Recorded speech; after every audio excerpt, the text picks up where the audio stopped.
Hey guys, welcome to resource point. Myself Rishika. और आज अभी हम लोग डिस्कस करने वाले हैं यहाँ पे करेंट अफेयर्स, जो कि हमारी मार्च मंथ की है। तो विजन है इसकी मैगजीन से हम लोग ऑलरेडी देख रहे थे, बट पीपीटी फॉर्म में देख रहे थे। बट चलिए अब स्टार्ट करते हैं यहाँ पे हम लोग मैगजीन के साथ, क्योंकि पीपीटी में बनाने में बहुत टाइम लग रही थी और उसके बाद जो है मैं यहाँ पे लेसन लेकर आऊँ तो काफ़ी ज़्यादा स्लो चल रहा था। जैसे कि आप लोगों को पता है कि अब यूपीएससी की जो एग्ज़ाम है वो 4 अक्टूबर को होने वाली है। तो उसके लिए मुझे मार्च अभी हाफ का कंप्लीट हुई है। अभी हम लोग साइंस एंड टेक देख रहे हैं और काफ़ी लेंदी सारी आर्टिकल्स है, क्योंकि कोविड-19 के बारे में इतना ज़्यादा लेंदी दिया गया है सारे आर्टिकल्स को। तो आप लोग ज़रूर देखिएगा, क्या पता कहाँ से क्वेश्चंस पूछ लिया जाए। तो काफ़ी आर्टिकल्स काफ़ी इंपॉर्टेंट है। अभी भी हम लोग कोविड-19 को ही डिस्कस करने वाले इसमें, और जो भी टर्म्स एंड टर्मिनोलॉजी है उसके बारे में आज हम लोग डिस्कस करेंगे। बट कोई ना, प्रीवियस लेसन देखने के लिए आपको मेरे चैनल को सब्सक्राइब करना होगा। प्लेलिस्ट में आकर आप लोग स्टार्टिंग से देख सकते हो।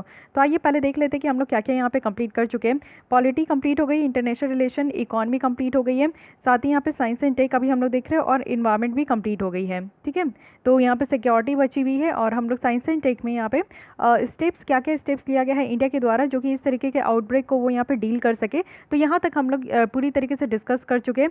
आज हम लोग यहाँ पे हर्ड इम्यूनिटी और पैंडेमिक डिजीज़ के बारे में डिटेल में देखने वाले हैं। तो काफ़ी सारा एक नॉलेज भी आपको यहाँ पे मिलने वाला है, अगर आप लोग इससे पहले नहीं कभी इसके बारे में सुने हो तो डिटेल में देखेंगे। आगे वाली जो टॉपिक है, अगर देखते हैं टाइम बचता है तो इसको भी कंप्लीट करेंगे। ओके, तो स्टार्ट करने से पहले हम लोग एज यूजुअल जो क्वेश्चन आंसर का टर्म चलता था, तो कुछ लास्ट लेसन में मैं कुछ क्वेश्चन पूछी थी जिसकी आंसर आज बता देती हूँ। और आज आप लोग के लिए कुछ फ्रेश क्वेश्चन है जिसके आंसर आप लोग को कमेंट बॉक्स में देनी है। तो आइए पहले ये 4 क्वेश्चन मैं डिस्कस कर देती हूँ जो मैं लास्ट टाइम पूछी थी। और आज लेसन थोड़ा लेट जाने वाला है गाइस, क्योंकि मैं खुद ही यहाँ पे रिकॉर्ड करने के लिए लेट बैठी हूँ। आज काफ़ी ज़्यादा काम हो गया था तो मुझे एकदम से टाइम नहीं मिला। बट कोई नहीं, चलिए आज देख लेते हैं। सबसे पहली क्वेश्चन है कि WHO की सॉलिडेरिटी ट्रायल इनिशिएटिव ये है क्या।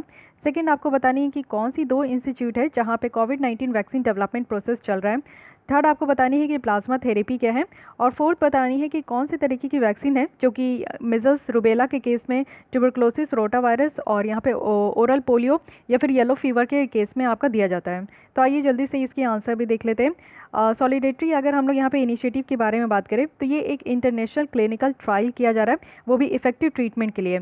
इट मीन्स कि WHO के द्वारा इसको लॉन्च किया गया है, और WHO के साथ जो पार्टनर्स है उनके द्वारा लॉन्च किया गया कि कोविड-19 के लिए इफेक्टिव ट्रीटमेंट ला सके, इसके लिए एक क्लिनिकल ट्रायल यहाँ पे किया जा रहा है। यहाँ पे आप देखोगे कि 4 ट्रीटमेंट ऑप्शन यहाँ पे कंपेयर किया जा रहा है, जो कि स्टैंडर्ड ऑफ केयर के लिए, SOC जिसको कहते हैं, जिससे कि हम लोग इफेक्टिवनेस यहाँ पे ला सके कोविड-19 के अगेंस्ट में। तो ये चीज़ें हैं, इसलिए यहाँ पे सॉलिडेटरी इनिशिएटिव यहाँ पे आपका लिया गया है। ठीक है, सेकंड है कि इंडिया से आप देखोगे तो जो 2 जगह है, एक तो अहमदाबाद है और सेकंड यहाँ पे पुणे है। तो पुणे बेस्ड यहाँ पे सीरम इंस्टीट्यूट ऑफ इंडिया है, साथ ही अहमदाबाद जो कि गुजरात में आपको देखने को मिलेगा, यहाँ पे जायदस कैडिला है।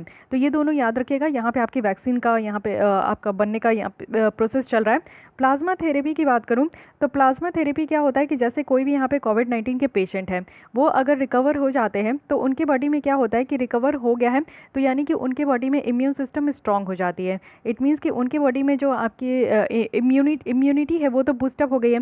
तो क्या किया जाता है ना कि यहाँ पे कोविड-19 के जो पेशेंट है उनको यहाँ पे ठीक करने के लिए, जो ऑलरेडी यहाँ पे रिकवर कर चुके हैं इस तरीके के कोरोना वायरस से, तो उनकी यहाँ पे जो है ना प्लाज्मा यहाँ पे निकाली जाती है। प्लाज्मा क्या होता है, ब्लड में आपको प्लाज्मा देखने को मिलेगा, जो कि 55% जो है प्लाज्मा होती है ब्लड में, और प्लाज्मा येलो कलर की होती है।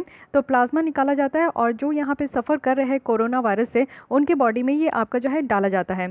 तो इससे क्या है कि एक तरीके का थेरेपी दिया जाता है, जिसमें कि ये जो एंटीबॉडीज़ है ना इसका इस्तेमाल किया जाता है, और ये जितने भी पेशेंट यहाँ पे कोरोना वायरस से सफ़र कर रहे हैं तो उनको रिकवर करने के लिए इस तरीके से जो ऑलरेडी रिकवर्ड हो चुके हैं उनके प्लाज्मा को इनके अंदर जो है ट्रांसफ़र किया जाता है। तो इसके बारे में ध्यान रखिएगा। तो ये थेरेपी अभी चल रही है, पूरी तरीके से सक्सेस तो नहीं बताया जा रहा है। ये थेरेपी आपका ऐसा नहीं है कि कोरोना वायरस में ही इस्तेमाल हुआ है, इससे पहले भी जो आपका इबोला वायरस आउटब्रेक हुआ था, सार्स कोव आपका था, और तो ये सारे पहले भी जितने भी वायरस थे उसमें भी आपका प्लाज्मा थेरेपी काफ़ी हद तक जो है एक सक्सेसफुल साबित हुआ था।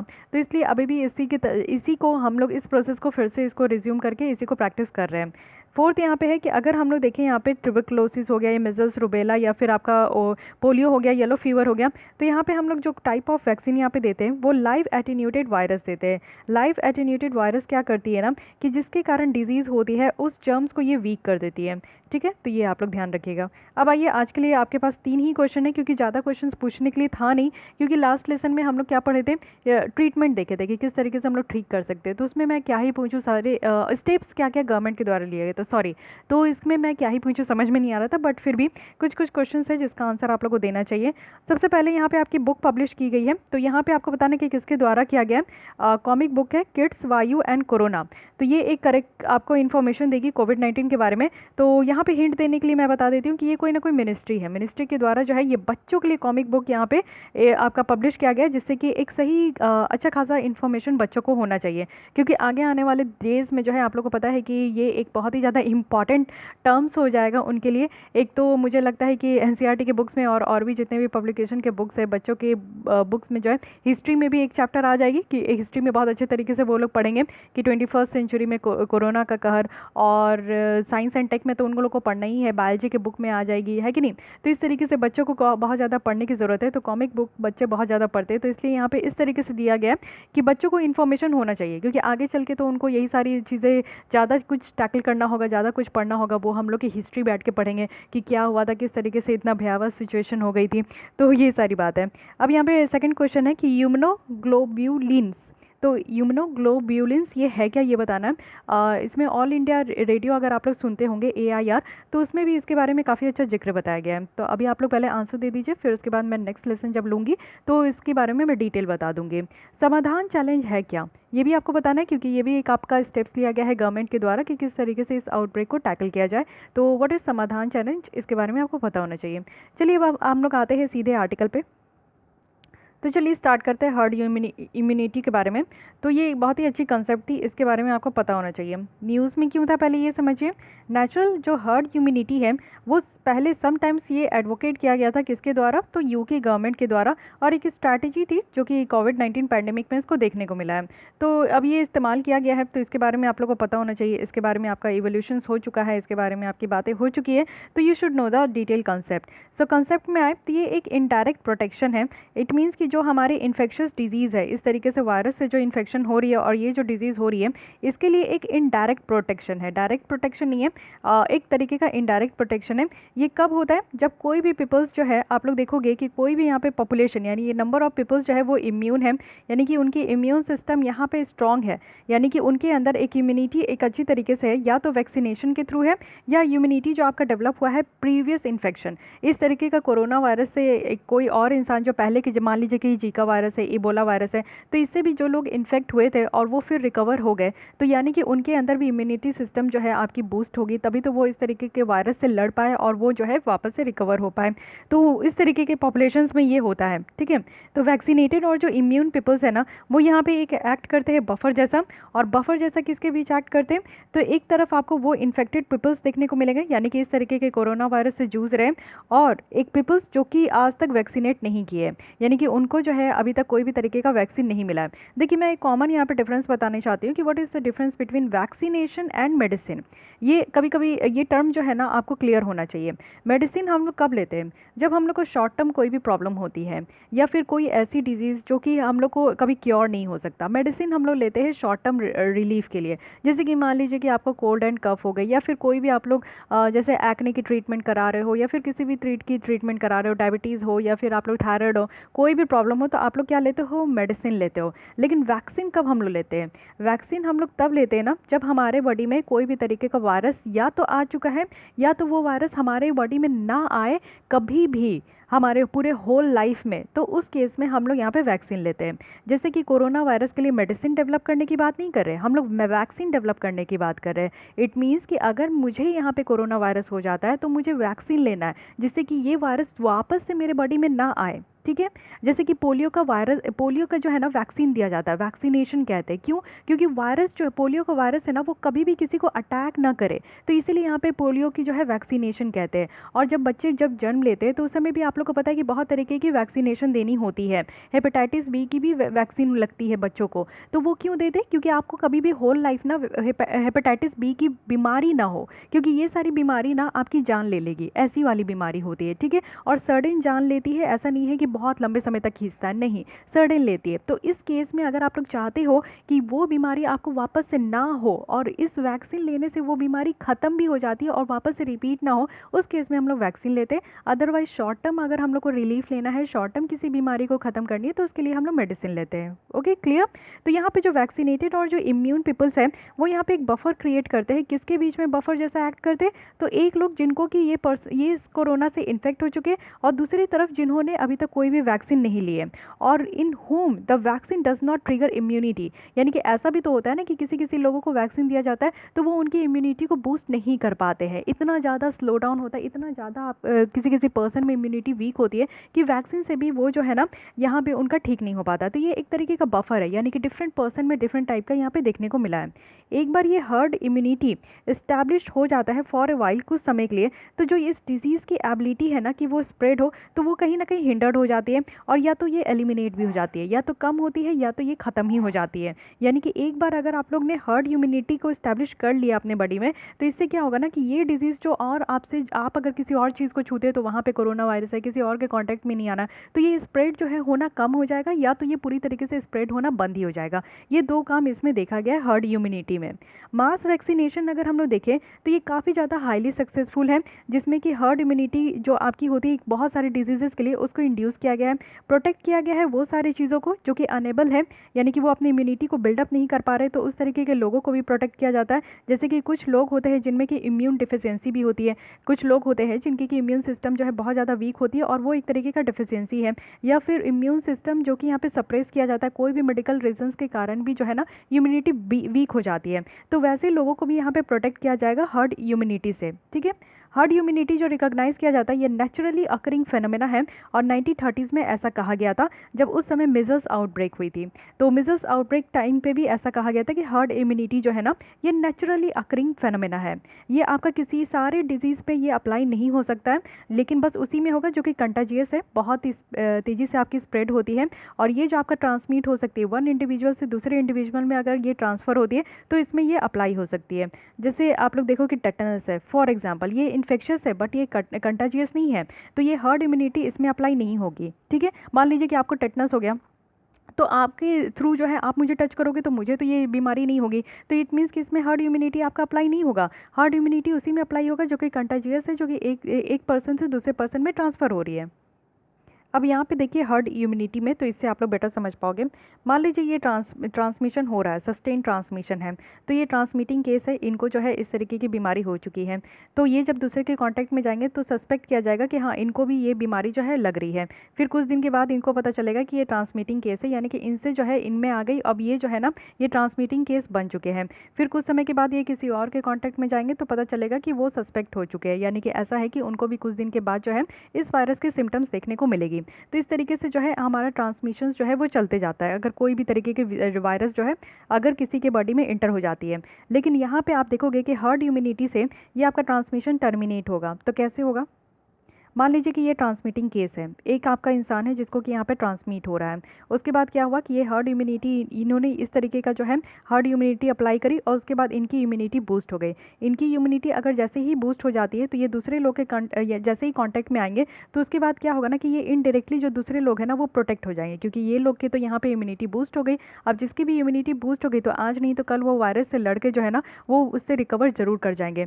तो वो जब किसी और बॉडी के कॉन्टैक्ट में आएंगे तो उनको जो है इस तरीके का जो वायरस है वो स्प्रेड होना बच जाएगा, यानी कि ये इनडायरेक्टली आप देख रहे हो कि प्रोटेक्ट कर रहा है। एक इंसान को अगर यहाँ पे इस तरीके के हर्ड इम्यूनिटी से अगर यहाँ पे फ़ायदा हो रहा है, उनकी इम्यूनिटी बूस्ट हो रही है, इट मीन्स कि ये स्प्रेड नहीं हो रही है फर्दर, है कि नहीं? तो यहाँ पे इनडायरेक्टली जो है कोई भी इंसान आपका जो है यहाँ पे प्रोटेक्ट है। So this is known as herd immunity. लेकिन फिर भी चैलेंजेस है यहाँ पे। हम लोग यहाँ पे इतने अच्छे से बात कर लिया, आप लोग को भी लग रहा होगा कि कितना अच्छा ये बात है, कितनी अच्छी ये टेक्निक है, तो क्यों नहीं इसको हम लोग अप्लाई करते, क्यों नहीं इसको हम लोग क्रिएट करते। बट क्योंकि यहाँ पे इसके लिए बहुत ज़्यादा बड़ा एक चैलेंज है। सबसे पहला क्या है कि इम्यून पॉपुलेशन की परसेंटेज, जो बहुत सारे इन्फेक्शियस डिजीज़ हैं जो ग्रेटर जब पॉपुलेशन इम्यूनिटी ज़रूरत होती है हमारे हर्ड इम्यूनिटी को इंश्योर करने के लिए, तो यहाँ पे ज़्यादा से ज़्यादा लोगों को और ज़्यादा से ज़्यादा ये डिजीज़ की जो है ना इन्फेक्शन होना चाहिए। फॉर एग्जांपल आप देख सकते हो कि मिज़ल्स बहुत ज़्यादा हाईली कंटाजियस है, और एक पर्सन अगर उनको मिज़ल्स हुआ है ना तो वो अप टू 18 अदर पर्सनस को वो इन्फेक्ट कर सकते हैं। तो इतने मास नंबर पे ये जो है फैलता है। इस केस में क्या है कि 90% 95% जो लोग हैं ना उनको यहाँ पे इम्यून की ज़रूरत है और वाइडर ग्रुप को ज़रूरत है। यानी कि एक लोग जो कि यहाँ पे 18 लोग को यहाँ पे अपना ट्रांसफ़र कर रहे हैं, 18 लोग को ये स्प्रेड कर पा रहे हैं, तो इससे क्या है कि एक लोग की अगर यहाँ पे इम्यूनिटी बूस्ट होती है, इट मीन्स कि 18 लोग जो है इनडायरेक्टली कहीं ना कहीं प्रोटेक्ट हो गए, है कि नहीं। तो ये जो न्यू कोरोना वायरस है ना, इसमें लोअर इन्फेक्शन रेट है। मिजल्स के अगर कंपैरिजन में देखें तो ये लोअर इन्फेक्शस रेट है, इतना फास्ट तरीके से ये नहीं फैलता है जैसे कि मिजल्स फैलती है। तो इसलिए यहाँ पे थोड़ा सा प्रॉब्लम है कि मास नंबर को अगर यहाँ पे आपका फैल रहा है और मास नंबर अगर यहाँ पे पॉपुलेशन अगर एग्जिस्ट कर रहे हैं, तब इसमें इम्यूनिटी की ज़रूरत होती है। सेकेंड यहाँ पे प्रॉब्लम है कि natural herd immunity. It means कि ये जो आपका इन्फेक्शंस के थ्रू इसको हम लोग अचीव कर पाएंगे, ना कि वैक्सीनेशन से। सबसे पहली प्रॉब्लम ये है कि इन्फेक्शंस होगा तो इसको अचीव कर पाएंगे, ना कि वैक्सीनेशन से। तो इसको चैलेंज भी किया जा रहा है कि ये जो आपका होगा ना, कैसे होगा, अनचेक्ड इन्फेक्शंस के थ्रू होगा, जो कि high rate of serious illness देखने को मिलता है, डेथ देखने को मिलता है, वो भी यहाँ पे हेल्थ सिस्टम के साथ। तो ये भी एक प्रॉब्लम है। साथ ही इसलिए क्या है ना कि यहाँ पे हर्ड इम्यूनिटी जो है वो जनरली परस्यू किया जाता है वैक्सीनेशन प्रोग्राम के द्वारा। तो ये भी एक प्रॉब्लम है कि नेचुरली यहाँ पे हर्ड इम्यूनिटी है, यानी कि इसको जो अचीव किया जाता है इन्फेक्शन के थ्रू किया जाता है, लेकिन हम लोग क्या कर रहे हैं कि इन्फेक्शन के थ्रू नहीं कर रहे हैं, क्योंकि ये high rate of serious illness और डेथ देखने को मिलता है इससे। तो हम लोग इसको जो यहाँ पे जब हम लोग इसको परस्यू जो कर रहे हैं वो वैक्सीनेशन प्रोग्राम्स के थ्रू कर रहे हैं। थर्ड यहाँ पे कि mutations with in the organisms. अगर आप लोग देखोगे कि जब वैक्सीन अवेलेबल होता है तो it is not always possible कि ये हर्ड इम्यूनिटी को बहुत लंबे समय तक, ये पॉसिबल नहीं है कि ये हर्ड इम्यूनिटी को बहुत लंबे समय तक अचीव कर सके। कुछ वायरसेस होते हैं जैसे कि आपका सीजनल फ्लू देखने को मिलेगा, तो ये म्यूटेट फ्रिक्वेंटली कर लेते हैं और बॉडी की जो इम्यून रिस्पॉन्स है उसको भी ये ख़त्म कर देते हैं, इवेड भी कर देते हैं। तो इम्यूनिटी जो है ना वो यहाँ पे ऑलवेज लास्ट नहीं रहता है। इसलिए यहाँ पे फ्लू जो शॉर्ट करता है ना, वो नेसेसरी है कि हर एक साल आप देखोगे कि यहाँ पे शॉर्ट करता है, क्योंकि हर एक साल आपको फ्लू देखने को मिलेगा, चाहे वो स्वाइन फ्लू हो या फिर आपकी बर्ड फ्लू है, हर एक साल देखने को मिलता है। क्योंकि इम्यूनिटी जो है ना हमेशा के लिए आपका हमेशा सही नहीं रह सकता। आप हमेशा कहो कि मेरी इम्यूनिटी बहुत ज़्यादा स्ट्रॉन्ग है, एट द एज ऑफ आप कह सकते हो कि 15 टू आप कह सकते हो कि 40 तक आपकी जो इम्यूनिटी है बहुत स्ट्रॉन्ग है। इन सम केसेस 35 ईयर्स पे आप रख सकते हो, ये मोस्ट अप्रोप्रिएट होगा। लेकिन उसके बाद जो है ना आपकी इम्यूनिटी लेवल कहीं ना कहीं डिक्रीज़ होने लगेगी, आपकी बॉडी के अंदर जो आपकी डिजीज़ से लड़ने की जो क्षमता है ना वो कहीं ना कहीं डिक्रीज़ होने लगती है। तो हर टाइम पे ऐसा होता नहीं कि इम्यूनिटी सिस्टम आपका एकदम से सही है। अगर आप एक डिजीज़ से लड़ भी लेते हो ना तो ये सही आप नहीं कह सकते हो कि आपके अंदर दूसरी डिजीज़ होगी तो उससे भी आपकी बॉडी फाइट कर सकती है। तो ये भी एक अलग तरीके का प्रॉब्लम है। फ्री राइडर प्रॉब्लम है, यानी कि जब यहाँ पे हर्ड इम्यूनिटी बहुत अच्छे तरीके से इस्टेब्लिश हो जाता है तो कुछ पीपल्स ये चूज़ करते हैं ना कि वो यहाँ पे फ्री राइडर्स की जैसा बिहेव करेंगे और वो यहाँ पे हर किसी से बेनिफिट करेंगे, यानी कि एल्स गेटिंग यहाँ पे वैक्सीनेटेड। तो साथ ही साथ यहाँ पे क्या है, तो यहाँ पे क्या हो गया कि जब आपका हर्ड इम्यूनिटी वेल इस्टेब्लिश हो गया तो कुछ लोग जो है वो फ्री राइडर जैसा करते हैं, यानी कि कहीं भी आप लोग घूम रहे हो, कहीं भी जा रहे हो, क्योंकि ऐसा लगने लगता है कि चलो हर्ड इम्यूनिटी आपका एग्जिस्ट कर रहा है, इट मीन्स कि आप जो है ना इनडायरेक्टली प्रोटेक्ट कर पाओगे खुद को। लेकिन जब इस तरीके का पॉपुलेशन जो है बहुत सारे हो जाते हैं, यानी कि फ्री राइडर्स वाले लोग बहुत सारे हो जाते हैं, तो जो ओवरऑल इम्यूनिटी लेवल है ना वो कहीं ना कहीं कॉम्प्रोमाइज़ हो जाती है और हर्ड इम्यूनिटी जो है वो पूरी तरीके से लॉस हो जाएगी। और इससे क्या होगा कि हर एक लोग कहीं ना कहीं रिस्क में होंगे। ओके तो ये पूरी तरीके से हम लोग देख लिए हर्ड इम्यूनिटी। अब यहाँ पे सेकंड टॉपिक में आते हैं जो कि है पेंडेमिक डिजीज़। एक तो होती है एंडेमिक, एक होती है पेंडेमिक। तो ये सारी चीज़ों के बारे में हम लोग समझेंगे और कोरोना वायरस को हम लोग क्यों पेंडेमिक बोले हैं ये भी हम लोग समझेंगे। मार्च 2020 में क्या हुआ कि WHO ने पब्लिकली ये कैरेक्टराइज किया कि जो कोविड-19 है ना वो पेंडेमिक है। अगर हम लोग WHO के अकॉर्डिंग देखें तो एक पेंडेमिक डिक्लेयर तभी हम लोग करते हैं जब कोई नई तरीके की डिजीज़ होती है जिससे कि लोग जो है ना वो उनके पास इम्यूनिटी नहीं हो पाती है और वो पूरी तरीके से, यानी कि उनके पास जो है इस तरीके का स्ट्रॉन्ग पोजीशन नहीं हो पाता है कि वो उस तरीके की न्यू डिजीज़ से लड़ सके और ये पूरे वर्ल्ड में स्प्रेड हो जाता है और ये बिटवीन लोग में, यानी कि लोगों के बीच में ये आपका जो है अनएक्सपेक्टेड, यानी कि जो एक्सपेक्टेशन के बियॉन्ड ये आपका जो है हर एक लोगों में आप देखोगे कि ये स्प्रेड हो जाता है। तब इस तरीके की डिजीज़ को हम लोग यहाँ पे पेंडेमिक कहते हैं। पेंडेमिक डिक्लेयर करने से क्या होगा कि यहाँ पे कुछ जो चेंजेस देखने को मिलता है वो चेंजेस नहीं है, यानी कि डिजीज़ के कैरेक्टरिस्टिक में कोई चेंजेस नहीं है, but instead associated with concern over it's geographical spread. यानी कि यहाँ पे पेंडेमिक डिक्लेयर कर देने से ये होता है कि कहाँ कहाँ ये स्प्रेड हो रही है ना उस जगह पे हम लोग देखते हैं। तो ये इस तरीके का जो टर्म यूज़ होता है ये पूरे हाईलाइट कर देती है, यानी कि कंट्रीज़ में इसकी इंपॉर्टेंस बढ़ जाती है, पूरे वर्ल्ड में आपको इसकी इंपॉर्टेंस देखने को मिलेगी और सब लोग जो है ना ओपनली एक साथ आकर जो है कॉपरेट करते हैं और इस तरीके के डिजीज़ को जो है ना हटाने के लिए और टैकल करने के लिए काफ़ी ज़्यादा काम करते हैं। यहाँ पे कोई भी थ्रेशोल्ड नहीं होता है, यानी कि सर्टेन नंबर ऑफ कितने लोग डेथ हुए, कितना इन्फेक्शंस हुआ, कितने कंट्रीज़ में यहाँ पे अफेक्टेड है। तो ये सारी चीज़ों से जो है ना आप देखोगे कि इसको डिक्लेयर किया जाता है पेंडेमिक, यानी कि कोई भी डिजीज़ अगर आपके लिमिटेड जोग्राफिकल एरिया में है, लिमिटेड लोगों को है, तो फिर इसको जो है हम लोग पेंडेमिक नहीं कहते। लेकिन पेंडेमिक कहने का मतलब है कि यहाँ पे कोई भी थ्रेशोल्ड नहीं है। फॉर एग्जांपल आप लोग देख सकते हो कि सार्स कोरोना वायरस, जो कि ऐसा नहीं कि 2020 में इसको आइडेंटिफाई किया गया, पहले इसको 2003 में आइडेंटिफाई किया गया था, लेकिन उस समय इसको पेंडेमिक डिक्लेयर नहीं किया गया था। तो क्यों? क्योंकि ये जो है ना उस समय भी आप देखोगे कि 26 कंट्रीज़ को ये अफेक्ट की थी, लेकिन WHO उस समय इसको पेंडेमिक नहीं कही थी। हाउएवर आप देखोगे कि जो स्प्रेड है वो यहाँ पे कंटेंट था, क्विकली ये हो रहा था और ओनली हैंडफुल ऑफ नेशंस था, यानी कि यहाँ पे कुछ ही नेशंस जो है यहाँ पे आपके अफेक्टेड थे, जैसे कि चाइना, हांगकांग, ताइवान, सिंगापुर और कनाडा। तो सारे कंट्रीज़ तो सारे कॉन्टिनेंट में आपको देखने को नहीं मिला, सिर्फ यहाँ पे 26 कंट्रीज़ ही इससे आपके जो है ये ग्रसित थे, तो इसको यहाँ पे पेंडेमिक नहीं कहा गया। कोरोना वायरस जो है फर्स्ट यहाँ पे पेंडेमिक नोन है, जो कि emergence of new corona virus कहा गया है। अगर हम लोग पास्ट सेंचुरी में देखें तो 4 पेंडेमिक जो है यहाँ पे आपको नोवेल इन्फ्लुएंजा वायरस से इमर्ज होते हुए दिखेगा। इससे क्या हुआ कि बहुत सारे रिसर्च और जो गाइडेंस है ना वो पेंडेमिक के ऊपर होने लगा और ये स्पेसिफिक हो गया इन्फ्लुएंजा के। तो लास्ट जो पेंडेमिक डिक्लेयर किया गया था वो 2009 में किया गया था, जब H1N1 फ्लू आपका निकल कर आया था। इसको हम लोग स्वाइन फ्लू भी कहते हैं, जिससे कि यहाँ पे आप देखोगे कि 5,75,000 लोग भी यहाँ पे पास्ट डिकेड में उनकी डेथ हो गई थी। पैंडेमिक जो किसी पास्ट कंट्री की आप देखोगे तो वो यहाँ पे इन्फ्लुएंजा रिलेटेड थी। चार्टर्ड किया गया है 6 फेजेस ऑफ WHO, जो कि इसको यूज़ करते हैं और यहाँ पे रिकमेंडेशन भी दिया गया था, जो भी यहाँ पे आपके डिजीज़ जिस तरीके से स्प्रेड हो रही है ना उसी के बेसिस पे। तो ये भी ध्यान रखिएगा कि लास्ट 2009 में था, यानी कि 10 साल पुराना, क्योंकि 2019 में ये आपका जो है कोरोना वायरस निकल कर आया। 2009 में H1N1 फ्लू था, जिससे कि काफ़ी लोगों की यहाँ पे जान गई थी, तो इसको उस समय पेंडेमिक कहा गया था। ठीक है, अब यहाँ पे हम लोग देखते हैं सारी चीज़ें जो कि यहाँ पे इनबॉक्स में दिया गया है। तो पेंडेमिक अगर इन्फ्लुएंजा फेज़ अगर हम लोग देखें तो यहाँ पे है क्या, टाइम आपका बताया जा रहा है, फेज़ 1 से 3 है, फेज़ 4 है, फेज़ 5 6 है, यहाँ पे पोस्ट पिक है और पोस्ट पैंडेमिक है। तो प्रीडोमिनेंटली ऐसा कहा गया है कि एनिमल इन्फेक्शंस था, ये एनिमल से आपका निकल कर आया था, स्वाइन फ्लू जैसे कि सुअर वगैरह आप देखते हो तो उसी से ये आपका जो है वायरस निकला था। कुछ ही लोग यहाँ पे इन्फेक्ट हुए थे फेज़ 1 से 3 में। फेज़ 4 में क्या हुआ था कि ह्यूमन टू ह्यूमन ट्रांसमिशन भी स्टार्ट हो गया था। फेज़ 5 6 में क्या था कि इसको पेंडेमिक कह दिया गया था, क्योंकि वाइड स्प्रेड ह्यूमन इन्फेक्शन थी। पोस्ट पिक क्या है कि यहाँ पे आपका पॉसिबिलिटी है कि वापस से ये जो इवेंट है ना फिर से आपका होगा। फिर पोस्ट पेंडेमिक अगर देखें तो डिजीज़ एक्टिविटी जो है वो सीजनल लेवल पे देखने को मिला, यानी कि हर टाइम नहीं था, कोई ना कोई सीज़न आती है जिसमें कि आपको देखने को मिलेगा कि इस तरीके की फ्लू जो है वो वापस से रियकर हो जाती है। फेज़ 4 to 6 अगर देखें तो यहाँ पे 4 स्टेजेस ऑफ पेंडेमिक है।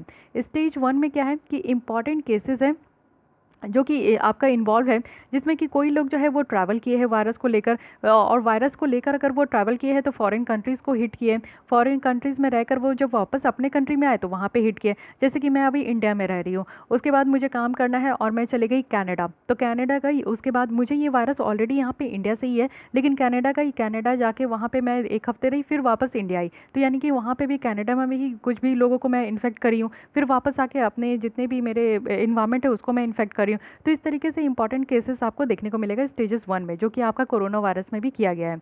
स्टेजेस 2 में क्या है, लोकल ट्रांसमिशन, यानी कि इसमें क्या हो गया ना कि अब मैं जब अपने घर आ गई हूँ तो मेरे घर के सारे लोग हैं, फिर मैं फ्रेंड्स, उसके बाद अगल बगल जो दुकानों में जाऊँगी या फिर शॉप्स वगैरह में जाऊँगी, वहाँ भी कुछ लोगों से मिलूंगी, रेस्टोरेंट वगैरह में, या फिर मेरे ऑफिस वर्क में जाऊँगी तो वहाँ पर भी कुछ लोगों से मिलूंगी, तो वहाँ से क्या हो गया कि लोकल ट्रांसमिट होना ये स्टार्ट हो गया। थर्ड स्टेज में क्या होता है कि कम्युनिटी ट्रांसमिशन होती है, जहाँ पे पेशेंट को ये एक्सपेक्ट नहीं किया जाता है कि उनको कोई इन्फेक्टेड पर्सन है, यानी कि मान लीजिए कि मेरे थ्रू जो है किसी को यहाँ पे आपका कोरोना वायरस हो गया, लेकिन अभी तक उसकी सिम्टम्स नहीं दिख रही है, तो वो भी लोग आराम से फ्रीली घूमते रहते हैं, और एक इंसान जो कि ट्रैवल किए हैं कोई भी अफेक्टेड कंट्री से, तो वो अगर पॉजिटिव पाए जाते तो वो भी यहाँ पे स्प्रेड करते हैं, यानी कि पॉजिटिव पाया जाता है, यानी कि उससे पहले आप देखते हो कि यहाँ पे इंक्यूबेशन पीरियड जो आपका बताया जाता है कि अगर आप किसी भी इन्फेक्टेड पर्सन के कांटेक्ट में आए हैं, उससे लेकर आपका 7 डेज़ से लेकर आपका 14 डेज़ तक जो है ये रहता है कि उसके बीच अगर आपको सिम्टम्स दिखे तो ठीक है, नहीं दिखे तो फिर उसके बाद जो है आपको ये वायरस नहीं हुई है। स्टेज 4 में क्या है कि ये लास्ट और वर्स्ट स्टेज होता है, जहाँ पे डिजीज़ जो है ना एक एपिडेमिक का यहाँ पे आपका शेप ले लेता है और जिसमें कोई भी क्लियर एंड पॉइंट नहीं होता।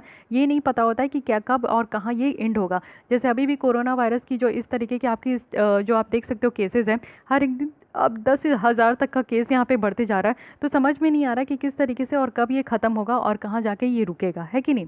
अब यहाँ पे हम लोग बेसिक डिफरेंस देखते हैं कि epidemic versus epidemic, okay, epidemic versus endemic, okay sorry वही मैं सोचूं ये मैं क्या बोल रही हूँ। एपिडेमिक वर्सेस एंडेमिक, ये दोनों में भी आपको जो है एक डिफरेंस पता होना चाहिए। So what is epidemic? Epidemic कहने का मतलब है कि वाइड स्प्रेड अक्रेंस है। कोई भी इन्फेक्शियस डिजीज़ का अगर आप देखोगे किसी भी कम्युनिटी में एक पर्टिकुलर टाइम में अगर बहुत मास नंबर पे ये आपका स्प्रेड हो गया, so that is known as epidemic.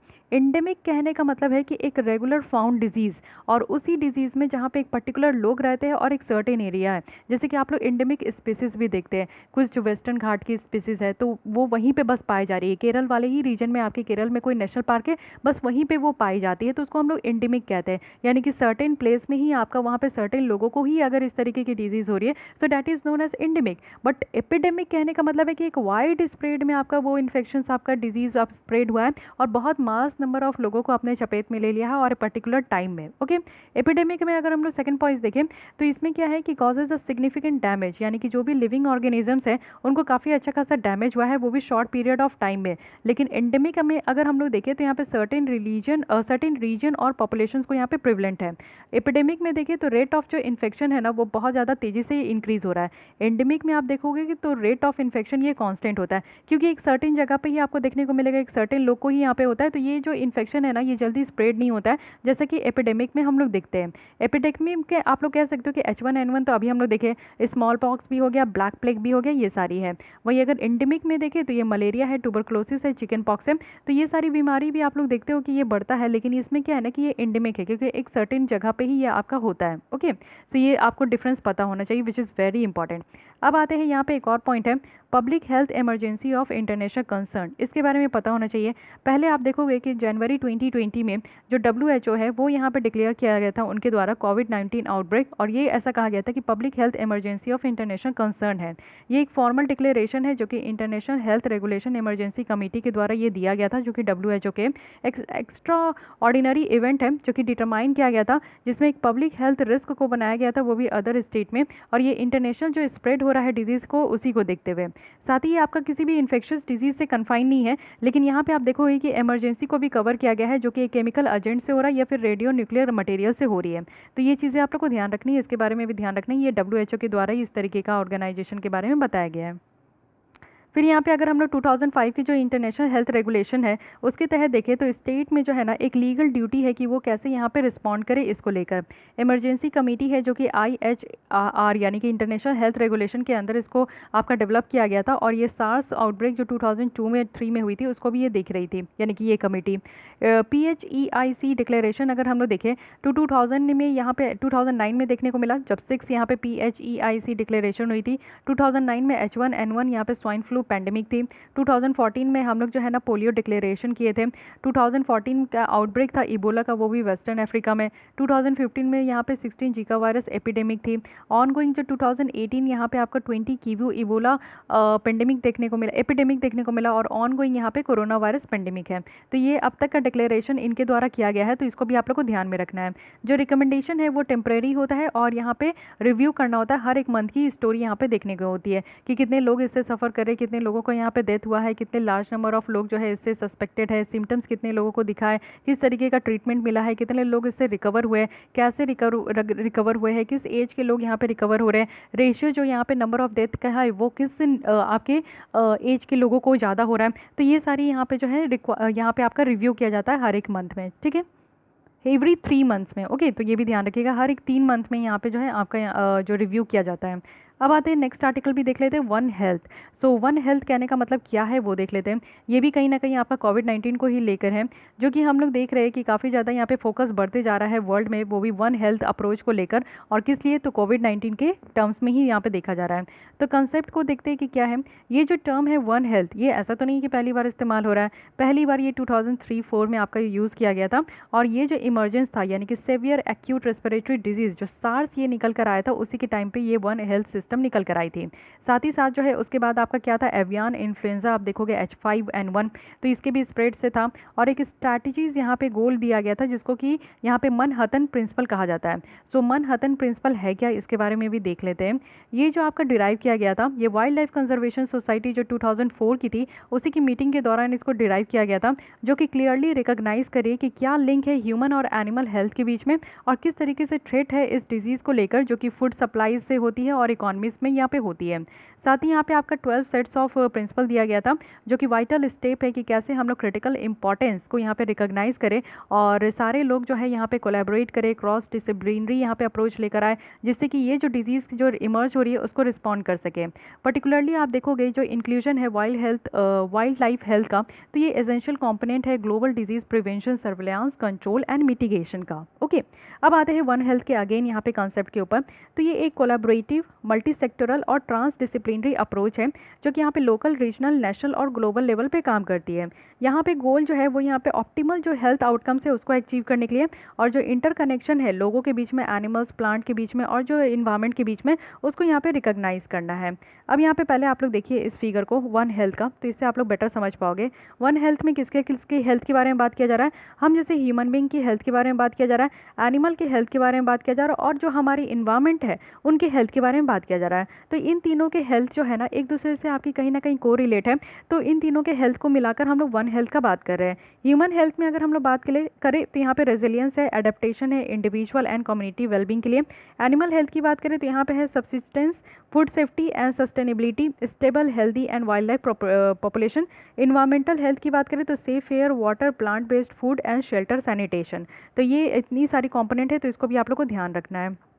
यहाँ पे बताया जा रहा है कि जो वन हेल्थ का इशू है ना, इसमें क्या क्या है, जूनोटिक डिजीज़ है। कहने का मतलब है कि जो एनिमल से ह्यूमन बींग में ट्रांसफ़र होता है डिजीज़, वो डिजीज़ है। एंटी माइक्रोबियल रेसिस्टेंस है, कहने का मतलब है कि जो भी आप लोग मेडिसिन ले रहे हो, तो एक लंबे समय तक अगर आप ले रहे हो तो एक टाइम के बाद जो है ना उस मेडिसिन का असर दिखना बंद हो जाता है, तो उसको कहते हैं anti microbial resistance. Food safety और फूड सिक्योरिटी की बात की जा रही है।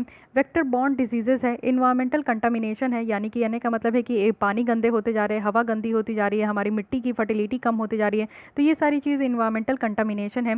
दूसरे हेल्थ थ्रेट है जो कि यहाँ पे लोगों के द्वारा, एनिमल के द्वारा और इन्वायरमेंटल के द्वारा यहाँ पे आपका शेयर किया गया है। दैट्स वाई यहाँ पे तीनों लोग इंक्लूड है, इसलिए यहाँ पे आपका कहा जा रहा है कि वन हेल्थ की कंसेप्ट।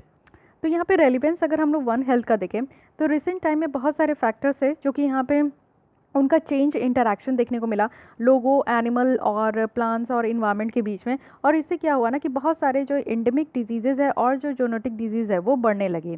क्लाइमेट और लैंड चेंज यूज़ के बारे में बात करें, यानी कि अर्थ में आप देखोगे कि काफ़ी ज़्यादा चेंज देखने को मिला है क्लाइमेट को देखकर, इसलिए तो आज के डेट में हम लोग क्लाइमेट चेंज की बात कर रहे हैं। ग्लोबल टेम्परेचर बहुत ज़्यादा बढ़ चुका है। ग्लोबल टेम्परेचर के कारण क्या हो रहा है कि लार्ज नंबर ऑफ ग्लेशियर्स जो है पिघलते जा रही है, उसके कारण क्या हो रहा है, सी लेवल राइज हो रही है, उसके कारण क्या हो रहा है कि कोस्टल लेवल में रहने वाले लोग जो है वो परेशान हो रहे हैं, उनकी डिस्प्लेसमेंट हो रही है। तो कहीं ना कहीं से क्लाइमेट चेंज हो रहा है और लैंड का जो यूज़ करने का तरीका है, जैसे कि आप लोग देख रहे हो कि लैंड का जो यूज़ करने का तरीका है वो बहुत ही ज़्यादा एक्सटेंसिव होते जा रहा है, क्योंकि हम लोग यहाँ पे क्या कर रहे हैं, पेड़ों को काट रहे हैं, इन्वायरमेंट को ख़राब कर रहे हैं, और हम लोग डेवलपमेंट की बात करते हैं। पेड़ों को काटते हैं, वहाँ पे हम लोग जो है ना कुछ तरीके का डेवलपमेंट करते हैं, इंफ्रास्ट्रक्चर बनाते हैं। तो इस तरीके की चेंजेस आज के डेट में नोट डाउन की जा रही है। हम लोग इन्वायरमेंटल कंडीशन को बहुत ज़्यादा डिस्टर्ब कर रहे हैं, हैबिटाट को डिस्टर्ब कर रहे हैं। कहने का मतलब है कि जितने सारे स्पेसिस रहते हैं तो वो भी, उनके भी जगह को हम लोग जो है हटा रहे हैं, क्योंकि हम लोग पेड़ पौधे काट रहे हैं, जंगलों को साफ़ कर रहे हैं। एनिमल्स भी अपनी ससेप्टिबिलिटी जो है वो शेयर कर रही है, जिसके कारण बहुत सारी डिजीज़ेज़ हो रही है, इन्वायरमेंटल हैज़ार्ड हो रहा है। क्योंकि आप देखोगे कि समटाइम्स क्या होता है कि अर्ली वार्निंग साइन जो है ना वो यहाँ पे आपके बता दी जाती है ह्यूमन के इलनेस के लिए। फॉर एग्जांपल आप देखो कि बर्ड्स जो है ना वो यहाँ पे वेस्ट नाइल जो वायरस था उसके कारण भी वो उनका डेथ हुआ था, क्योंकि लोग जो सेम एरिया में थे वो यहाँ पे सिक हुए थे वेस्ट नाइल वायरस इन्फेक्शन से। तो एक तरीके का जो डिजीज़ है, इससे क्या देखने को मिल रहा है कि ह्यूमन बींग भी यहाँ पे डेथ हो रही है, उससे जो है कुछ स्पेसीज़ की भी डेथ हो रही है। है। सेकंड, यहाँ पे आप देखोगे कि जोग्राफिकल एक्सपेंशन ह्यूमन हैबिटाट का, तो ह्यूमन पॉपुलेशंस बहुत ज़्यादा बढ़ते जा रहे हैं, माइग्रेशन बढ़ते जा रहा है, ग्लोबलाइजेशन बढ़ते जा रहा है, अर्बनाइजेशन होते जा रही है। तो इससे क्या हो रहा है कि कोई भी जोग्राफिकल एरिया है ना वो बहुत मास नंबर पे एक्सपेंड हो रही है, और इसके कारण क्या हो रहा है कि बहुत ज़्यादा लोग जो है ना एकदम क्लोज कॉन्टैक्ट में रह रहे हैं। जैसे अभी हम लोग मुंबई की धारावी स्लम के बारे में देखे थे, जो कि वर्ल्ड की सबसे बड़ी स्लम माना जाता है। तो वहाँ पे लोग आप देखते हो कि कितना ज़्यादा क्लोज कॉन्टैक्ट में रहते हैं। तो अगर इस तरीके की डिजीज़ है तो उस जगह पे जो है फैलने की चांसेस बहुत ज़्यादा होती है, और ऑब्वियस हो रही है। अगर आप महाराष्ट्र में अभी भी केसेस देखोगे कितना ज़्यादा बढ़ते जा रहा है, तो उसमें से जो है ना 3/4 तो बताया जा रहा है कि धारावी के ही है। तो काफ़ी ज़्यादा केसेस वहाँ पे बताई जा रही है। ओके। फिर अगर हम लोग यहाँ पे देखें तो रोल ऑफ एनिमल, यानी कि एनिमल भी एक बहुत ज़्यादा इंपॉर्टेंट रोल प्ले कर रहे हैं हमारे लाइफ में, चाहे वो फूड के लिए हो, फाइबर के लिए हो, लाइवलीहुड के लिए हो, ट्रैवल, स्पॉट, एडुकेशन और कंपेनियनशिप्स के लिए हो। क्लोज कांटेक्ट देखने को मिलता है एनिमल्स में। उनके इन्वायरमेंटल जो है वो उनके इन्वायरमेंट्स जो है वो प्रोवाइड करती है कुछ अपॉर्चुनिटी डिजीज़ के लिए, जो कि एनिमल से लोगों में ये पास ऑन हो रहा है। अगर स्टडीज़ के हिसाब से देखें तो 60% जो यहाँ पे नॉन ह्यूमन इन्फेक्शन डिजीज़ है ना, उनकी सोर्सेज यहाँ पे एनिमल ही है, चाहे वो डोमेस्टिक हो चाहे वो वाइल्ड हो। साथ ही ग्लोबल इंटरेक्शन भी इंक्रीज़ हो रहा है। इंटरनेशनल ट्रैवल और ट्रेड जो है ना आज के डेट में आपको देखने को मिल रहा है कि कमोडिटीज़, पीपल्स और एनिमल का जो फ्लो हो रहा है ना वो बहुत ज़्यादा मास नंबर पे बढ़ गई है, जिसके कारण सारे काइंड्स ऑफ अपॉर्चुनिटी जो है वो उसके कारण आप देखोगे कि स्प्रेड हो रहा है और मल्टीप्लाई हो रही है हमारे वर्ल्ड में। इट मीन्स आप लोग देख सकते हो कि चाइना की वुहान सिटी से ये आपका कोरोना वायरस निकल कर आया, और चंद मिनटों में कि पूरे वर्ल्ड को, पूरी दुनिया को ये जो है अपने चपेट में ले लिया। इसी से पता चल रहा है कि कितने मास नंबर पे जो है ना हम लोग यहाँ पे ट्रैवल कर रहे हैं। सिस्टमेटिक चैलेंजेस हैं, यानी कि इस तरीके के वन हेल्थ का जो सिस्टम हम लोग लाना चाह रहे हैं उसके इम्प्लीमेंटेशन में कहीं ना कहीं प्रॉब्लम है। तो क्या क्या प्रॉब्लम है, कैसे एड्रेस करना चाहिए? सबसे पहली चीज़ है इंस्टीट्यूशन, यानी कि जो हम लोग वन हेल्थ ऑर्गेनाइजेशन बनाने की बात कर रहे हैं तो ये सारे लेवल पे होना चाहिए, और इंटीग्रेट मिशन होना चाहिए जिसमें कि हम लोग human being, animal, environmental health, इन सबको जो है इम्प्लीमेंट करें, इन सबको इम्प्रूव करें, जिससे कि हमारी ग्लोबल हेल्थ इम्प्रूव हो सके। सेकेंड है फंडिंग और कैपेसिटी। हम लोग को ज़रूरत है कि यहाँ पे एड्रेस करना है, यानी कि ज़्यादा से ज़्यादा हम लोग को स्कूल बनानी है जिसमें वेटरनरी मेडिसिन हो, डोमेस्टिकली भी और ग्लोबली भी। एजुकेशन एंड जॉब्स की बात करें, फ्यू क्वालिफाइड यहाँ पे वेटरियंस हैं, वेटनरी की बात करूँ जो कि यहाँ पे जानवर के डॉक्टर होते हैं, तो ये परस्यू करते हैं कैरियर, यानी कि बहुत से कम लोग होते हैं जो कि यहाँ पे वेटनरी डॉक्टर बनना चाहते हैं। आप लोग को ही पता है, आप लोग में से कितने हो या फिर आपके अगल बगल आप लोग कितना देखते हो कि लोग यहाँ पे वेटनरी डॉक्टर बनना चाहते हैं, और जो बनना भी चाहते हैं तो उनको सप्रेस करने के लिए बहुत सारे लोग हैं कि इसमें मत बनो, इसमें कुछ करियर नहीं है, आगे नहीं बढ़ पाओगे, पैसा नहीं है। तो ये सारी चीज़ें भी आप लोग सोच देखते हो अपने इन्वायरमेंट में। तो वेटनरी डॉक्टर की भी बहुत ज़्यादा कमी है, इसलिए यहाँ पे जानवरों की देखरेख जो है सही से नहीं हो पाती है, और लिमिटेड जॉब्स भी अवेलेबल है। ये सारी चीज़ें हैं जो कि आज की डेट में कहीं ना कहीं एक चैलेंजेस है, जिसके थ्रू हम लोग वन हेल्थ को अच्छे तरीके से इंप्लीमेंट नहीं कर पाएंगे। इंप्लीमेंट करने में प्रॉब्लम है ऐसा नहीं है, कुछ भी चीज़ ऐसी नहीं होती कि नहीं कर पाएंगे, लेकिन हाँ प्रॉब्लम है। सक्सेसफुली अगर इंप्लीमेंट करते हैं वन हेल्थ को तो इससे क्या होगा कि एक ग्लोबल नेटवर्क बन पाएगा, और इंडिविजुअल की जो क्वालिफाइड इंडिविजुअल है उनकी यहाँ पे ग्लोबल नेटवर्क बन पाएगी। ओके, और ये ज़रूरत भी है, ऐसा भी कहा जा रहा है। तो ये सारी बात हो गई वन हेल्थ के बारे में। अगर इस तरीके की टॉपिक आपकी आती है मेंस में तो वो उसमें आपको बहुत ज़्यादा हेल्प मिलेगा। ओके, तो गाइस आज के लिए बस इतनी ही रखते हैं। अगर आपको ये लेसन अच्छी लगी, हेल्पफुल लगी तो लाइक कीजिएगा, अपने दोस्तों के साथ भी शेयर कर सकते हो। फिर भी कोई डाउट, क्वेरी, सजेशन है तो आप कमेंट कीजिए, एंड मेक श्योर कि आपने मेरे चैनल को सब्सक्राइब कर लिया।